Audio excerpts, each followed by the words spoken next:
Hi friends, ಎಲ್ರಿಗೂ ನಮಸ್ಕಾರ. Talk tech Kannada YouTube ಚಾನಲ್ಗೆ ಸ್ವಾಗತ ಸುಸ್ವಾಗತ. ಇವತ್ತಿನ ಈ ಒಂದು ವಿಡಿಯೋದಲ್ಲಿ ಪ್ರಧಾನಮಂತ್ರಿ ಮಾತೃವಂದನಾ ಯೋಜನೆಗೆ ಹೇಗೆ ಅರ್ಜಿ ಸಲ್ಲಿಸುವುದು, ಯಾರ್ಯಾರೆಲ್ಲ ಅರ್ಜಿ ಯಾವ ಮಹಿಳೆಯರು ಅರ್ಜಿಯನ್ನು ಸಲ್ಲಿಸಬಹುದು, ಇದಕ್ಕೆ ಹಣ ಎಷ್ಟು ಕೊಡ್ತಾರೆ ಅಂತ ನೀವು ಈಗಾಗಲೇ ಟೈಟಲಲ್ಲೇ ನೋಡಿರ್ತೀರ. ಈ ವಿಡಿಯೋಗೆ ಈ ಅರ್ಜಿಗೆ ಅಪ್ಲೈ ಮಾಡೋದು ಹೇಗೆ ಅಂತ ಈ ವಿಡಿಯೋದಲ್ಲಿ ಕಂಪ್ಲೀಟಾಗಿ ಮಾಹಿತಿನ ತಿಳ್ಸ್ಕೊಂಡು ಕೊಡ್ತೀವಿ. ಈ ವಿಡಿಯೋನ ಸ್ಟಾರ್ಟ್ ಮಾಡೋಕ್ಕಿಂತ ಮುಂಚೆ ನೀವು ನಮ್ಮ ಚಾನಲ್ನ ಸಬ್ಸ್ಕ್ರೈಬ್ ಮಾಡ್ಕೊಂಡಿಲ್ಲ ಅಂದರೆ ಸಬ್ಸ್ಕ್ರೈಬ್ ಮಾಡ್ಕೊಳ್ಳಿ, ಪಕ್ಕದಲ್ಲಿರೋ ಬೆಲ್ ಬಟನ್ ಆಲ್ ಇಟ್ಕೊಳ್ಳಿ. ನಾವು ಯಾವುದೇ ಹೊಸ ವಿಡಿಯೋಸ್ ಬಿಟ್ಟರು ನಿಮಗೆ ನೋಟಿಫಿಕೇಷನ್ಸ್ ಮುಖಾಂತರ ಬರುತ್ತೆ ಅಂತಲೇ ಹೇಳಬಹುದು. ಬನ್ನಿ ವಿಡಿಯೋ ಸ್ಟಾರ್ಟ್ ಮಾಡೋಣ.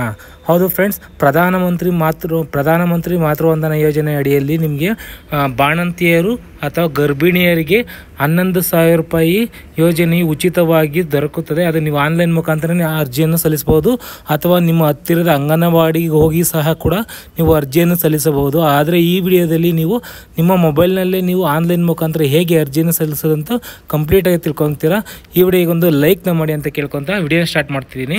ನೀವು ನಿಮ್ಮ ಗೂಗಲ್ ಕ್ರೋಮ್ಗೆ ಹೋಗಿ ಇಲ್ಲಿ ಸರ್ಚ್ನ ಮಾಡಬೇಕಾಗುತ್ತೆ. PMMVY ಅಂತ ಸರ್ಚ್ನ ಮಾಡಬೇಕಾಗುತ್ತೆ. PMMVYನ ಸರ್ಚ್ನ ಮಾಡಿದ ನಂತರ ಇಲ್ಲಿ ಪ್ರಧಾನಮಂತ್ರಿ ಮಾತೃವಂದನಾ ಯೋಜನಾ ಅಂತ ಬರುತ್ತೆ. ನೀವು ಇದ್ರ ಮೇಲೆ ನೀವು ಕ್ಲಿಕ್ನ ಮಾಡಬೇಕಾಗುತ್ತೆ. ಇದ್ರ ಮೇಲೆ ನೀವು ಕ್ಲಿಕ್ನ ಮಾಡಿದ ನಂತರ ಇಲ್ಲಿ ಕೆಳಗಡೆ ಸ್ಕ್ರೋಲ್ ಡೌನ್ ಮಾಡ್ಕೊಂಡು ಬರಬೇಕಾಗುತ್ತೆ. ಇಲ್ಲಿ ಸಿಟಿಸನ್ ಲಾಗಿನ್ ಅಂತ ಇದೆ ನೋಡಿ. ಈ ಸಿಟಿಸನ್ ಲಾಗಿನ್ನ ಮೇಲೆ ನೀವು ಕ್ಲಿಕ್ನ ಮಾಡಬೇಕಾಗುತ್ತೆ. ಈ ಸಿಟಿಸನ್ ಲಾಗಿನ್ನ ಮೇಲೆ ನೀವು ಕ್ಲಿಕ್ನ ಮಾಡಿದ ನಂತರ ಇಲ್ಲಿ ನಿಮ್ಮ ಮೊಬೈಲ್ ನಂಬರ್ನ ಕೇಳುತ್ತೆ. ನೀವು ಯಾರ್ದು ಬೇಕಾದ್ರೂ ಮೊಬೈಲ್ ನಂಬರ್ ಹಾಕಬಹುದು. ನೀವು ಹಸ್ಬೆಂಡ್ದಾರ ಹಾಕಬಹುದು, ಅಂದರೆ ನೀವೇ ಸ್ವತಃ ಮಾಡ್ತಿದ್ರೆ ನಿಮ್ಮ ಮೊಬೈಲ್ ನಂಬರ್ ಕೂಡ ಹಾಕಬಹುದು.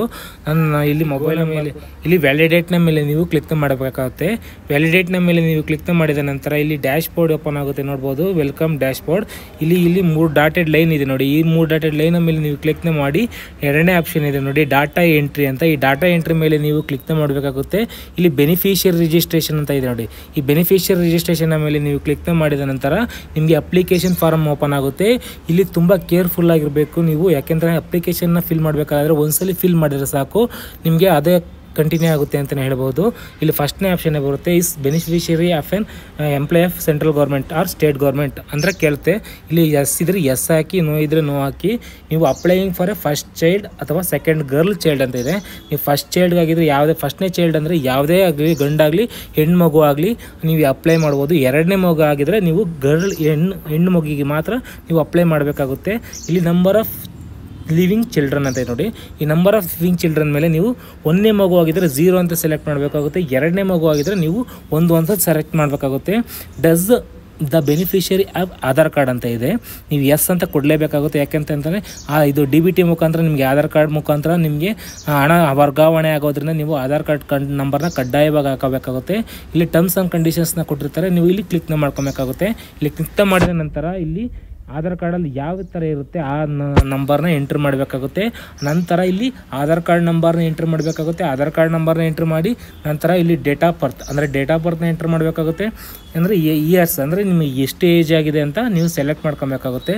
ನಂತರ ಕ್ಯಾಟಗರಿ ನೇಮ್ ಅಂತ ಇದ್ದರೆ ನೀವು ಅದರ್ಸ SC/ST ಅಂತ ಕೇಳುತ್ತೆ. ಕ್ಯಾಟಗರಿ ಅಂದರೆ ಕ್ಯಾಸ್ಟ್ ಕೇಳುತ್ತೆ. ಇಲ್ಲಿ ಕ್ಯಾಸ್ಟ್ನ ನಿಮ್ಮ ಮೊಬೈಲ್ ನಂಬರ್ನ ಆಟೋಮೆಟಿಕ್ಕಾಗಿ ತೊಗೊಂಡಿರುತ್ತೆ. ಮೊಬೈಲ್ ನಂಬರ್ ಯಾರಿಗೆ ಬಿಲಾಂಗ್ ಆಗಿರುತ್ತೆ ಅಂದರೆ ನಿಮ್ಮದೇ ಆಗಿರುತ್ತಾ ಅಥವಾ ಹಸ್ಬೆಂಡ್ ಆಗಿರುತ್ತಾ ಅಥವಾ ಮದರ್ದಾಗಿರುತ್ತಾ ಅಥವಾ ತಂದೆದಾಗಿರುತ್ತಾ ಅಂತ ಕೇಳುತ್ತೆ. ನೀವು ಸೆಲ್ಫ್ ಆಗಿದ್ರೆ ಸೆಲ್ಫ್ ಅಂತ ಕೊಟ್ಕೊಳ್ಳಿ. ಇಲ್ಲಿ ಅಂದರೆ ಏನು ಡಾಕ್ಯುಮೆಂಟ್ಸ್ನ ಅಪ್ಲೋಡ್ ಮಾಡಬೇಕು ಅಂತ ಕೇಳ್ತಾ ಇದೆ. ನೀವು ಇಲ್ಲಿ ಬರೋ ಯಾವ್ದಾರ ನೀವು ಡಾಕ್ಯುಮೆಂಟ್ಸ್ನ ಒಂದನ್ನ ಅಪ್ಲೈ ಮಾಡಬೇಕಾಗುತ್ತೆ. ಇದು ರೇಷನ್ ಕಾರ್ಡ್ ಅದರಲ್ಲಿ ಅಥವಾ ನಿಮಗೆ ಏನೇನು ಇದು ಕೊಟ್ಟಿದ್ದಾರೆ ಅದನ್ನು ನೋಡಿಕೊಂಡು ನೀವು ಅಪ್ಲೈ ಮಾಡಬೇಕಾಗುತ್ತೆ. ಐಡೆಂಟಿಟಿ ನಂಬರ್ ಅಂದರೆ ಈ BPL ರೇಷನ್ ಕಾರ್ಡ್ನ ಐಡೆಂಟಿಟಿ ನಂಬರ್ನ ನೀವು ಇಲ್ಲಿ ಹಾಕಬೇಕಾಗುತ್ತೆ. ಹಾಕಿದ ನಂತರ ಇಲ್ಲಿ ಇದು ಏನಪ್ಪ ರೇಷನ್ ಕಾರ್ಡ್ನ ಅಪ್ಲೋಡ್ ಮಾಡಬೇಕಾಗುತ್ತೆ. ರೇಷನ್ ಕಾರ್ಡ್ನ ಅಪ್ಲೋಡ್ ಮಾಡಿಬಿಟ್ಟು ನಂತರ ಇಲ್ಲಿ MCTC RCHID ಅಂತ ಇದೆ. ಇದೇನಪ್ಪ ಅಂತಂದರೆ ನಿಮಗೆ ತಾಯಿ ಕಾರ್ಡ್ ಕೊಡಬೇಕಾದ್ರೆ ನಿಮಗೆ ಒಂದು ನಂಬರ್ನ ಕೊಟ್ಟಿರ್ತಾರೆ. ನೀವು ಎಂಟ್ರಿ ಮಾಡಿಸಿರ್ತಾರಲ್ಲ ತಾಯಿ ಕಾರ್ಡ್ ಮಾಡಿಸ್ಬೇಕಾದ್ರೆ ಆ ತಾಯಿ ಕಾರ್ಡ್ ನಂಬರ್ನ ಇಲ್ಲಿ ಎಂಟ್ರ್ ಮಾಡಬೇಕಾಗುತ್ತೆ. ನಂತರ ಅಂದರೆ ರಿಜಿಸ್ಟ್ರೇಷನ್, ನೀವು ಯಾವಾಗ ತಾಯಿ ಕಾರ್ಡ್ನ ರಿಜಿಸ್ಟ್ರೇಷನ್ ಮಾಡಿಸ್ಕೊಂಡಿದ್ದೀರ ಆ ಡೇಟ್ನ ಕೂಡ ಇಲ್ಲಿ ನೀವು ರಿಜಿಸ್ಟ್ರೇಷನ್ ಮಾಡ್ಕೊಬೇಕಾಗುತ್ತೆ. ಲಾಸ್ಟ್ ಮೆನ್ಸ್ಟ್ರೇಷಲ್ ಪೀರಿಯಡ್ ಅಂತಂದರೆ ನೀವು ಲಾಸ್ಟ್ ಯಾವಾಗ ಪೀರಿಯಡ್ಸ್ ಆಗಿದ್ರೆ ಆ ಡೇಟ್ನ ಕೂಡ ನೀವು ನಿಮ್ಮ ತಾಯಿ ಕಾರ್ಡಲ್ಲಿ ಇರುತ್ತೆ, ನೀವು ನೋಡಿಕೊಂಡೇ ಎಂಟ್ರ್ ಮಾಡಬೇಕಾಗುತ್ತೆ.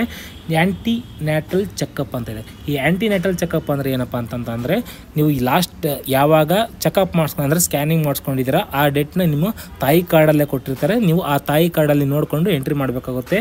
As the child been born, yes ಅಂದರೆ ಚೈಲ್ಡ್ ಬೀನ್ ಬಾರ್ನ್ ಅಂದರೆ ಎಸ್ ಅಂದರೆ ನಿಮ್ಮ ಚೈಲ್ಡನ್ನು ಹುಟ್ಟಿದೆಯಾ ಅಥವಾ ಹುಟ್ಟಿಲ್ವ ಅಂತ ಕೇಳುತ್ತೆ. ಎಸ್ ಆದರೆ ಎಸ್ ಕೊಡಿ, ಅಂದರೆ ಹುಟ್ಟಿದರೆ ಡೇಟ್ ಆಫ್ ಬರ್ತ್ನೇ ಹಾಕಬೇಕಾಗುತ್ತೆ. ನೀವು ಯಾವ ಅಂದರೆ ಎಷ್ಟನೇ ಪ್ರೆಗ್ನೆನ್ಸಿ ಅಂತ ಕೇಳ್ತಾ ಇದೆ. ನೀವು ನೋಡ್ಬೋದು, ಫಸ್ಟ್ನೇ ಮಗು ಆಗಿದ್ರೆ ಫಸ್ಟ್ನೇದು ಹಾಕಬೇಕಾಗುತ್ತೆ. ಎರಡನೇ ಮಗು ಆಗಿದ್ರೆ ಸೆಲೆಕ್ಟ್ ಎರಡನೇದು ಹಾಕಬೇಕಾಗುತ್ತೆ. ಇನ್ಸ್ಟಿಟ್ಯೂಷನ್ ಅಂದರೆ ನೀವು ಎಲ್ಲ ಹುಟ್ಟಿದ್ದು, ಗೌರ್ಮೆಂಟ್ ಹಾಸ್ಪಿಟಲಲ್ಲಿ ಹುಡ್ತಾ, ಪ್ರೈವೇಟ್ ಹಾಸ್ಪಿಟಲಲ್ಲಿ ಹುಡ್ತಾ, ಹೋಮಲ್ಲಿ ಹುಡ್ತಾ ಅಥವಾ ಈ ಅಂಗನವಾಡಿ ಸೆಂಟ್ರಲ್ಲಿ ಹುಡ್ತಾ ಅಂತ ಕೇಳ್ತಾ ಇದೆ. ನೀವು ಹಾಕಬೇಕಾಗುತ್ತೆ. ಇಲ್ಲಿ ಇನ್ಸ್ಟಿಟ್ಯೂಷನ್ ಯಾವ ಇನ್ಸ್ಟಿಟ್ಯೂಷನ್ ಅಂತ ಗೌರ್ಮೆಂಟ್ ಎಂಪ್ಲಾಯ್ ಅಂದರೆ ಈಗ ಗೌರ್ಮೆಂಟ್ ಅದನ್ನು ಹಾಸ್ಪಿಟಲ್ ನೇಮ್ ಇರುತ್ತಲ್ಲ, ಆ ಹಾಸ್ಪಿಟಲ್ ನೇಮ್ನ ಎಂಟ್ರಿ ಮಾಡಬೇಕಾಗುತ್ತೆ. ನಿಮ್ಮದು ಅರ್ಬಲ್ ಸೇರ್ಕೊಳ್ತಾ ರೂರಲ್ ಸೇರ್ಕೊಳ್ಳುತ್ತಾ ನೋಡ್ಕೊಬೇಕಾಗುತ್ತೆ. ಪ್ರೆಸೆಂಟ್ ಅಡ್ರೆಸ್ ಪ್ರೂಫ್ಗೆ ಅರ್ಬಲ್ ಸೇರ್ಕೊಳ್ಳೋದಾದ್ರೆ ಇಲ್ಲಿ ಅಡ್ರೆಸ್ನ ಹಾಕಬೇಕಾಗುತ್ತೆ. ನಿಮ್ಮ ಸ್ಟೇಟ್ ಸೆಲೆಕ್ಟ್ ಆಗಿರುತ್ತೆ, ಬ್ಯಾಂಗ್ಳೂರು ಎಲ್ಲ ಸೆಲೆಕ್ಟ್ ಆಗಿರುತ್ತೆ. ಆಟೋಮೆಟಿಕಲಿ ನಿಮ್ಮ ಪಿನ್ ಕೋಡ್ನ ಹಾಕಬೇಕಾಗುತ್ತೆ. ಲಾಸ್ಟಲ್ಲಿ ನಿಮ್ಮ ಅಂಗನವಾಡಿ ಪಿನ್ ಕೋಡ್ ಬಂದಿರುತ್ತೆ. ನಿಮ್ಮ ಅಂಗನವಾಡಿ ಪಿನ್ ಕೋಡ್ನ ನೀವು ಇಲ್ಲಿ ಹಾಕಬೇಕಾಗುತ್ತೆ.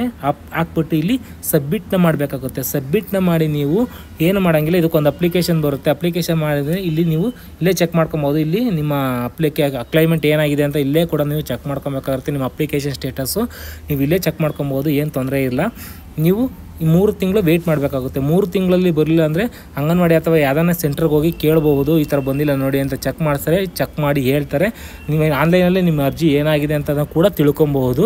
ಈ ರೀತಿಯಾಗಿ ನಿಮಗೆ ಪ್ರಧಾನಮಂತ್ರಿ ಮಾತೃವಂದನಾ ಯೋಜನೆಗೆ ಅಪ್ಲೈ ಮಾಡ್ಬೋದು ಅಂತ ಹೇಳ್ತಾ ಈ ವಿಡಿಯೋ ಇಷ್ಟ ಆಗಿದೆ ಅಂತ ಅಂದ್ಕೊತೀನಿ. ಈ ಒಂದು ವಿಡಿಯೋ ಇಷ್ಟ ಆಗಿದ್ರೆ ಲೈಕ್ ಮಾಡಿ, ಕಮೆಂಟ್ ಮಾಡಿ, ನಿಮ್ಮ ಫ್ರೆಂಡ್ಸ್ ಫ್ಯಾಮಿಲಿ ಜೊತೆ ಶೇರ್ ಮಾಡ್ಕೊಳ್ಳಿ ಅಂತ ಹೇಳ್ತಾ ನೆಕ್ಸ್ಟ್ ವಿಡಿಯೋದಲ್ಲಿ ಸಿಗ್ತೀನಿ. ಅಲ್ಲಿವರೆಗೂ ಟೇಕ್ ಕೇರ್, ಬಾಯ್. ಜೈ ಹಿಂದ್, ಜೈ ಕರ್ನಾಟಕ ಮಾತೆ.